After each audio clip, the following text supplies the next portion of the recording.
When you start running your own business again, all of a sudden you have to start wearing all the hats. You have to wear the CEO hat, you have to wear the accountant hat, you have to wear the attorney hat, you have to wear the operations manager hat that's trying to make every single process more efficient. During that time, and you only have 24 hours a day, right?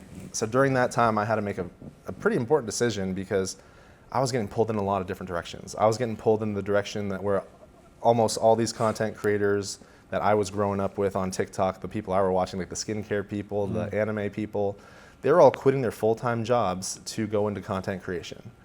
It was really lucrative at that time, and you know, I would say it was a hard decision to stop. But when content. you say it's lucrative at that time, how are you getting, outside of getting referrals for what you do as a lawyer, which I think is the highest ROI ever, how are you getting paid through social media when you say it's lucrative?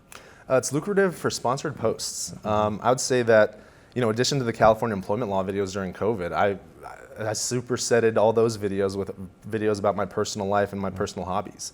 So that's why I was talking about skincare. That's why I was talking about grilling. That's why I was talking about barbecuing. So there's a lot of brands, if you have a big reach, they want to get to your audience and they're willing to pay you money to talk about their product or their service.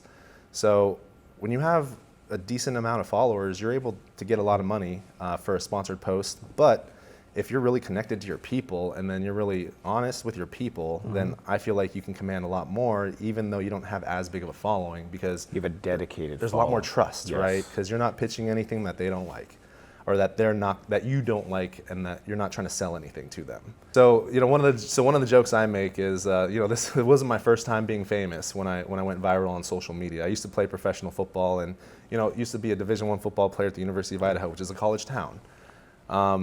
And I was playing football in Spokane, Washington, when we were selling out games every single week. Wow. So one of the harder decisions I had to make was whether or not I wanted to pursue my professional football career to ultimately make it into the NFL, or if I wanted to continue law school. So I ended up blowing out my shoulder when I was playing in Dallas between my first year and second year law school, and then that's when I knew I wanted to... Wait, you're playing while you're in law school? I was playing in the Arena Football League to help subsidize and pay for law school. Stop.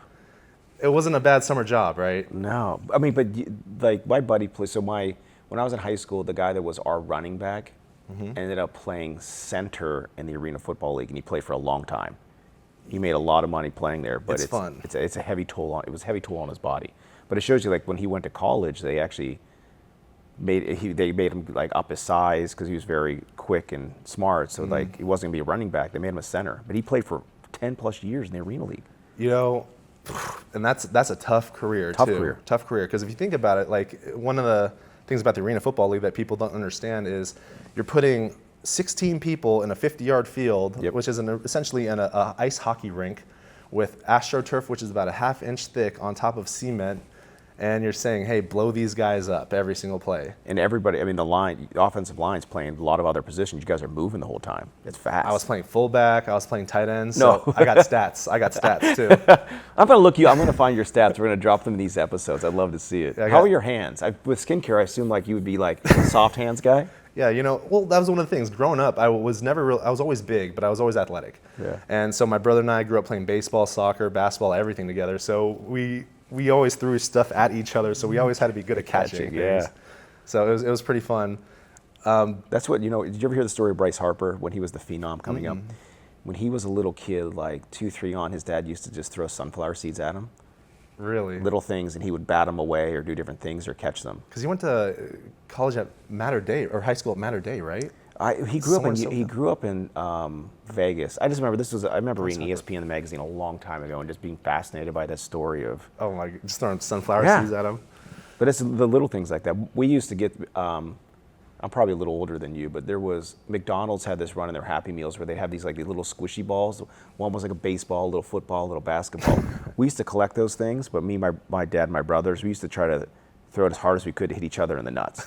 So this was like the thing when we were kids and stuff, and that's how we got good at hands, or trying to be agile. And I remember once teaches you to be aware too. Oh man, my dad drove for UPS, and he came, and it's a hard job. He comes in today in his Browns, and we were waiting for him. And I remember it was a Monday, because imagine the weekend, he's tired from dragging us around all these practices. He comes in the door, my brothers are waiting. We just throw these little McDonald's things, and it nails them. How old were you at this time? I was probably 11, 12. So these were like coming in hot too. Coming in hot. And like we could throw hard. And he's on the ground. We run, we hide. He's chasing us. And then I think he ended up stubbing his toe chasing my brother. And then he claimed he dropped a package on it at work. So he was off workers' comp for a little bit. He was playing it cool. But then he was able to coach our teams a little more. Nice. No, but then he laid in wait for us. And that's how I know it was a Monday.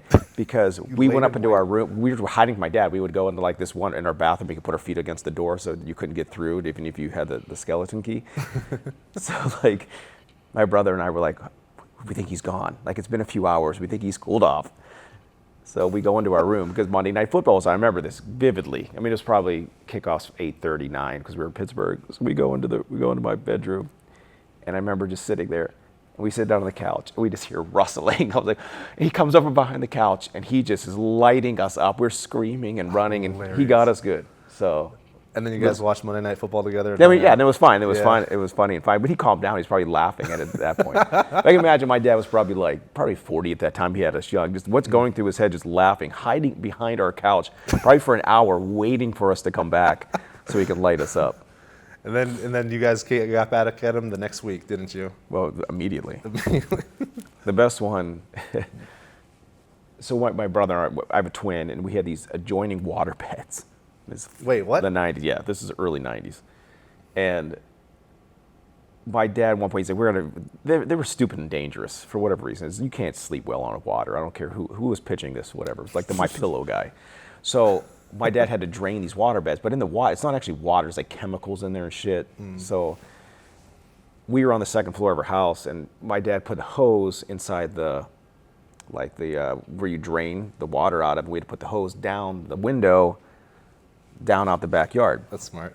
So we're up. My twin brother Brad are upstairs, and I'm looking out the window. My dad's like, he had to siphon it, right? Because you have to to get it going to get the water to pour out. So he's like, boys, don't touch that water bed. Oh, and I remember vividly. I'm looking down, and he's down there because we have these row houses, so it's like we have maybe 15 feet between homes. So I'm like trying to angle my head to look to the backyard, and he has this hose, and as soon as he goes, I was like. I point at my brother, and Brad jumps on this water bed out of me. No. Oh, my God. You guys were laying in wait on him. You planned that. Oh, yeah. So we were in massive trouble for that. But it was well worth it. Absolutely. So